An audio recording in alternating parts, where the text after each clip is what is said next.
All right, guys, welcome back. So I have read all the comments from Hayabusa Pistons Part 1, and I have learned from many of you guys that actually know about this kind of stuff that what we want to do with these pistons is actually the wrong way to go about doing the job. So I relayed all of that to Rodney. I called him and I said, hey, it might be worth your while to go over there to the video and read the comments from everybody that's been leaving comments, because they're saying that we shouldn't cut these pistons. That's the wrong way to do the job. There's other ways you should do that. For one, we already acknowledged that we should have had, whenever the pistons, the cylinders were bored, they should have had the pistons there so that they can match them correctly, which he didn't have the pistons when he had it done. Somebody even said, I think it was Philip, said that whoever bored that shouldn't have bored it without having the pistons to match it. So that was another mistake that somebody made there. But regardless, that's not my world. You know, I don't know that type of work. I know lathe and mill work, and that to me was really the most important part of this video series I wanted to do, was taking something, no matter what it is, and trying to figure out a way to hold it to do the machine work. Because this piston, and any piston for that matter, is tough to hold. And I don't know all of the tricks of the trade out there that people use for holding pistons. You know, I know you have the wrist pin hole there where you can set up a fixture for this to go on and a wrist pin to go through. You know, that's one way. There's a lot of different ways you can do it. Somebody was even saying something about the back of the skirts here are machined to be able to fit something there to hold it, which I wasn't looking at that, because I only see a couple areas here that is machined, which is on the inside of the skirts. It's not touching out here. So after I read that comment, I was thinking maybe you could take a piece of material, chuck it up in the lathe and skin it so that this just fits on there, and maybe just push on it with something flat and friction drive it. And I think that would probably work fine too, especially since you would only be taking a couple thousandths off of it. What we were doing there. But regardless, as I said, I wanted to try to come up with a way and share with you more machining techniques to use around the shop. A lot of guys don't have the experience doing this kind of stuff. So that's what I enjoy to show, is how to do different things. You know, how to create a fixture to hold what you need to hold. So we decided not to, or Rodney has decided he's not going to have me cut these. He's going to go ahead and have the cylinder honed, whatever he's got to do to make the job right. But I would like to go ahead and continue showing what I was wanting to show you, which is finishing out the fixture and seeing how it holds the piston. I'd still like to show you that. We just won't cut the piston. I was even going to show you another technique that you can use on the compound. Use your compound end feed to make your fine adjustments instead of using the cross dial. So let's go on down into the Monarch, get this chucked up indicated, and we'll get it bored and see if it holds this piston the way that I was hoping that it would. All right, we got the forge all set, and we're not going to go in there very far. I'm just counting the lines here, so I'll probably go back, say 3 lines on the jaw.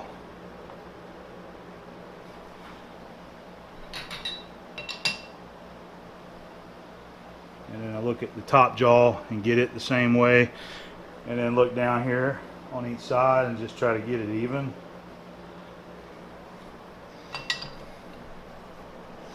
Just lightly snug it up.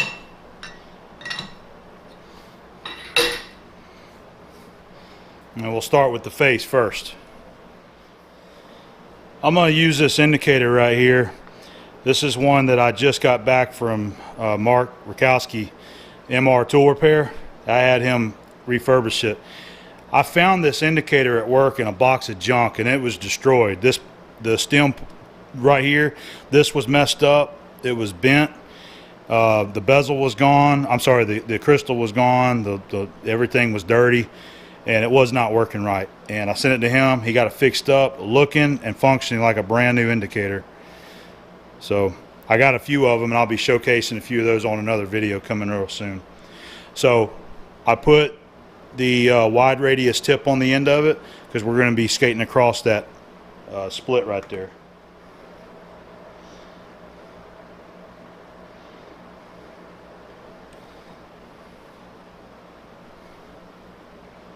Move those numbers around so it's a little easier for you guys to follow along.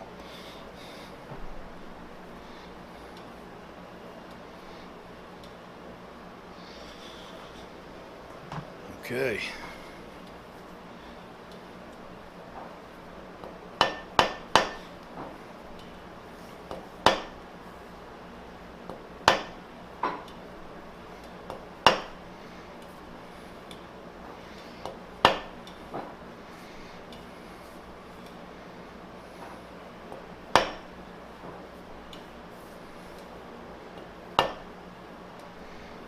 That's within 2 right there.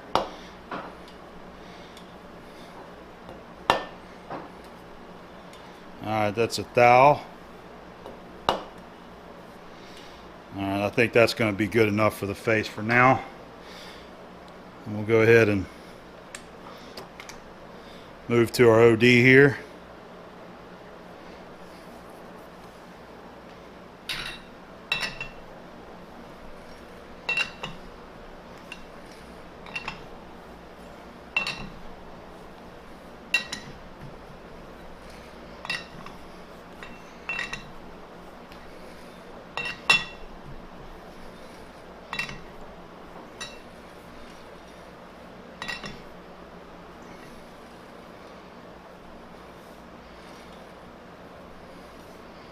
Alright, I think that's going to be good enough. We're going to be machining the bore, so it doesn't matter if it's running out just a little bit. We'll go ahead and check our face one more time, make sure we didn't move it too bad, and we can take a nice little skim cut on the face.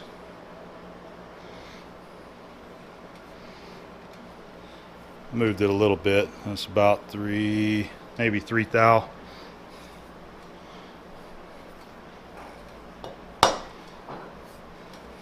Them jaws probably got it. Yeah. So we'll leave it right there, and we'll just take a light face cut and start truing the bore. Now I'm going to do it with I'm going to leave the bolt out, and that way we'll bore it to the size we want, and then you put the bolt in there and it should pinch it. So I still got the compound was swung around when I started this job from that left-handed thread that I was doing. So I swung it back around to the right side, and I'm going to get the tool post indicated again. Just thought I'd go ahead and show you. You can start by eyeball, getting it straight as you can by sight. Let's see how close I got it. Alright, little off, little off.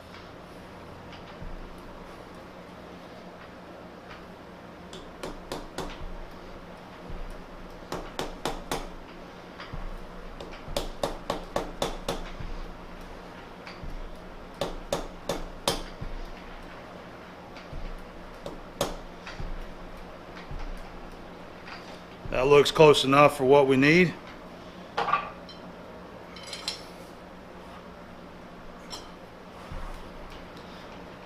That'll work.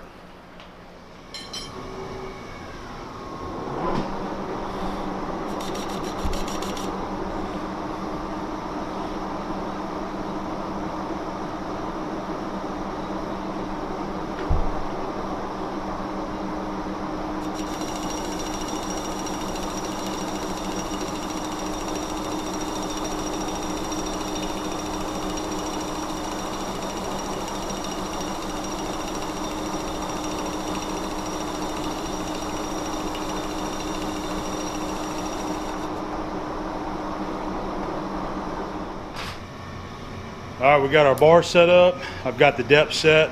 I'm going a 1/2 inch deep on it. We've already got everything touched off, and we're ready to start cutting. So we got to take about 3/4 of an inch out of the bore. We'll just take, let's start with 100 thousandths. That'll probably be a good cut to use right there.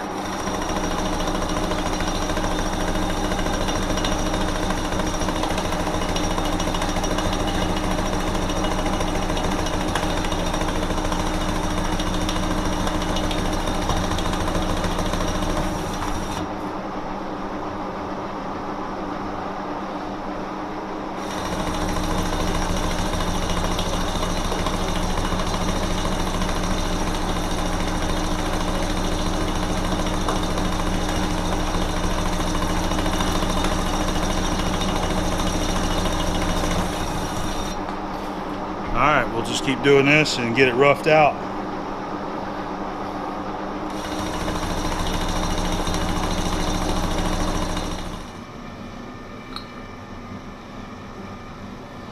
Let's see what the piston's measuring now.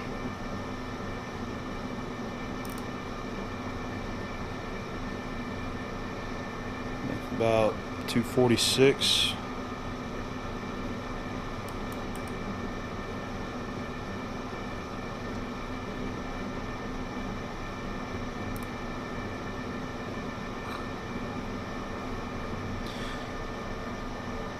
.246 is what I'm getting.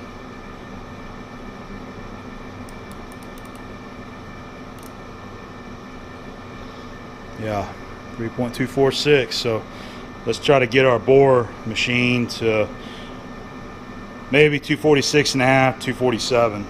Try to hit it within a thousandths. I'm going to use telescope gauges for this since I've got enough room in there to use them.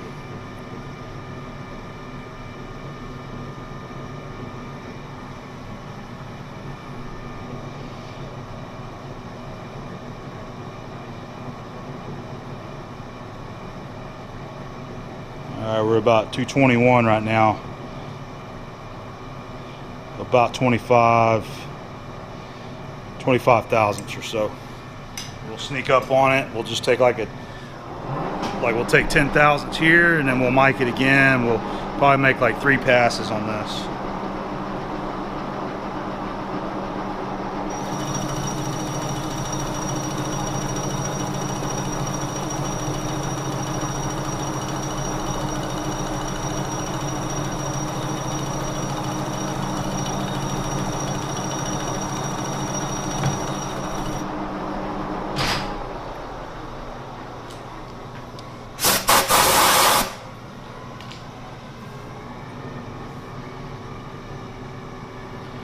Okay, we got a decent finish there too.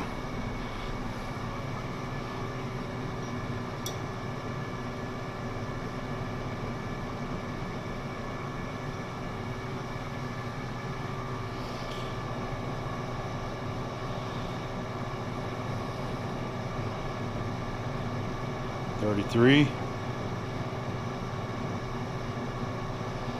All right, let's take another 10.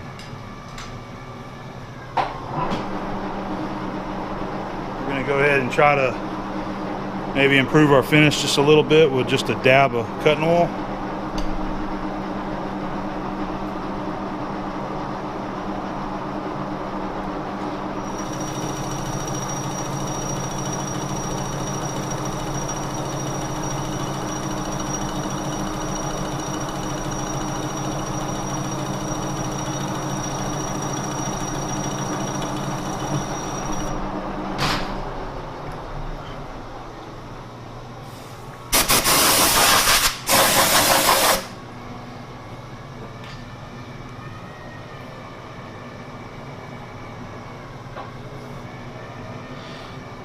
Just starting to get into those threads there, what I was expecting.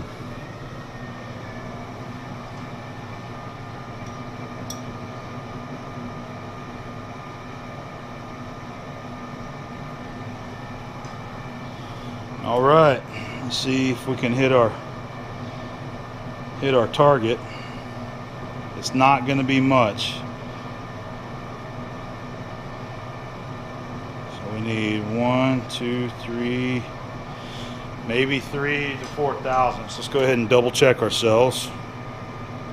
See if we get a consistent reading here.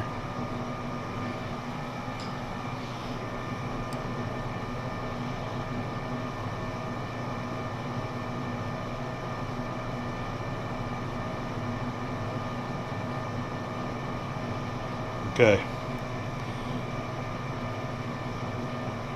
We really need about 3 thousandths. And what I'm doing is I'm double checking the piston again and making sure that I have my sizes correct, that I'm not thinking of the wrong size.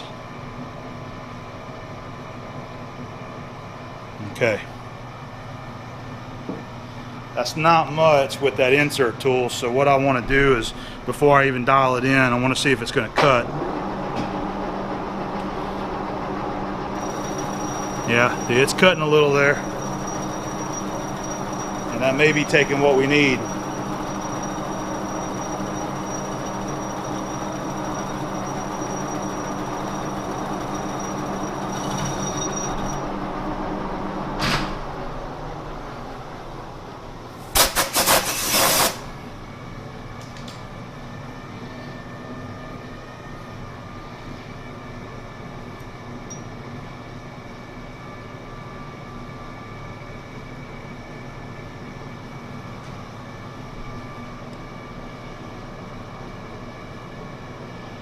Not quite, but almost. So we need 2 thousandths. All right, so I'm gonna go ahead and dial in 2, and hopefully that'll still cut where we need it to. On these kind of insert tools like this, you know, you get push off because of the negative rake and the dullness on the edge, so it reacts a little different sometimes. There's 2.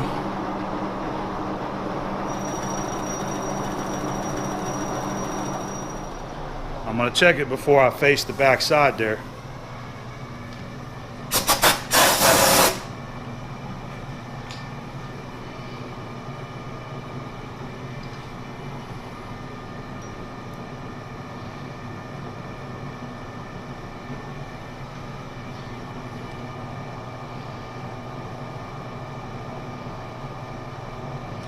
Right at it. We're gonna have to probably skim it again. Let me double check it, and then I'll see if I can get that piston to fit.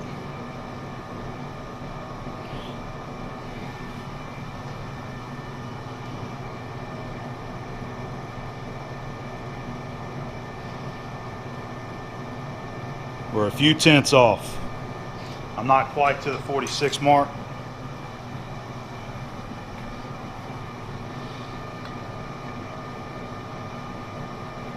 So it would probably go in there, but I don't want to mess it up, the surface. Yeah, it's you can see how it's rocking there. It's 46 on, looks like here and here.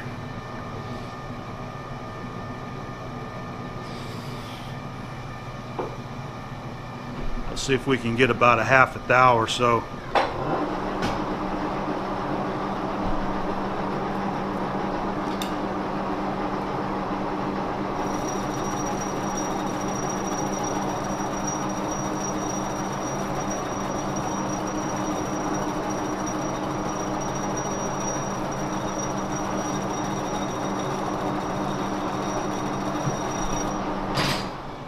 Yep, still needs a little bit.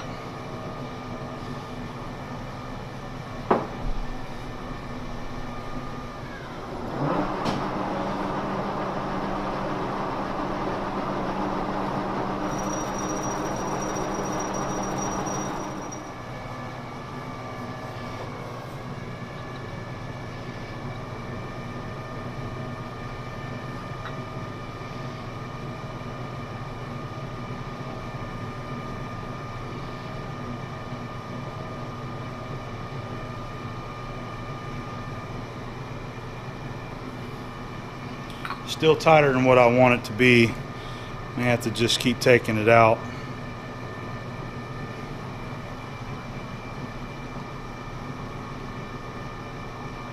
I'm at 46, so it's basically what it is it's still an interference fit right now because it's metal to metal. So you got to have a little bit of clearance so that it'll slide through there.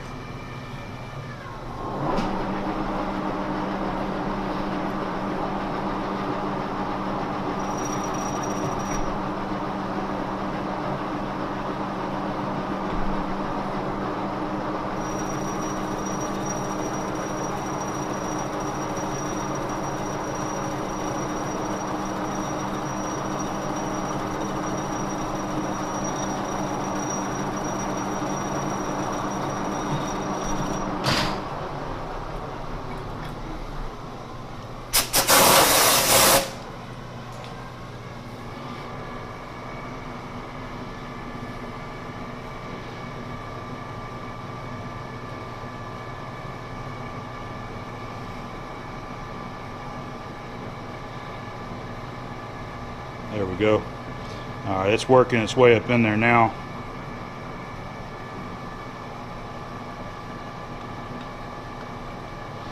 Really close. I'm going to go ahead and we're going to let it skim again, and I'm going to face the back side off.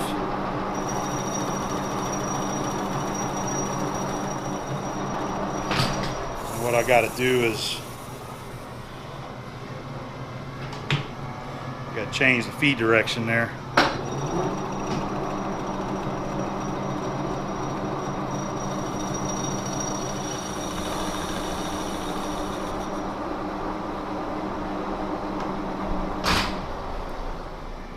Just making sure there ain't no dust on it, you know, metal chips.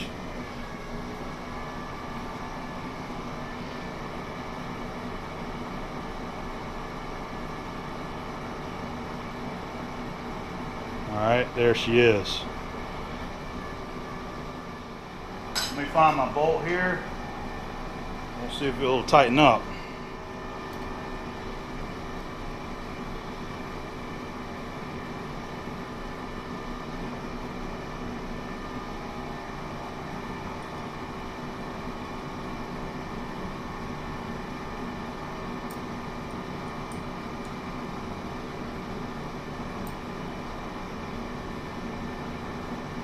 There it is, it's got it.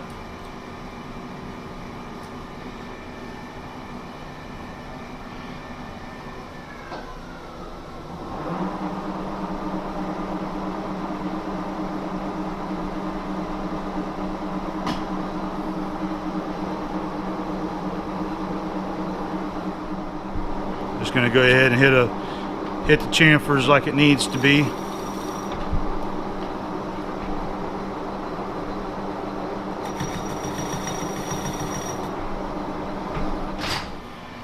Alright, well, I went ahead and chamfered it. Just kind of did a little bit of deburring, and I've got it pushed back in there with the bolt tight, and I think we got success on our fixture here.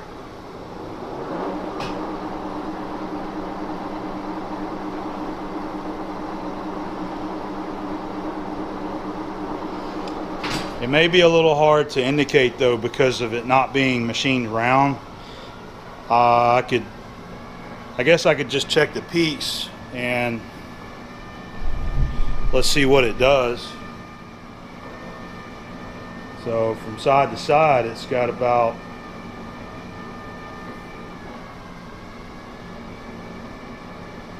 right at 4 thousandths difference, so it's not actually spinning directly in the center. I would have had to true that up a little bit more if I would have had to cut it. This is another way that you can set up to do a precision cut. If you got a size that you really need to sneak up on and hit a really close tolerance, say like a bearing fit or something like this, you know, you got a couple thousandths that you just need to remove. You can set you up an indicator. You set your compound over here on 45 degrees, or you can come on around. It actually makes it even easier if you come around a little bit further.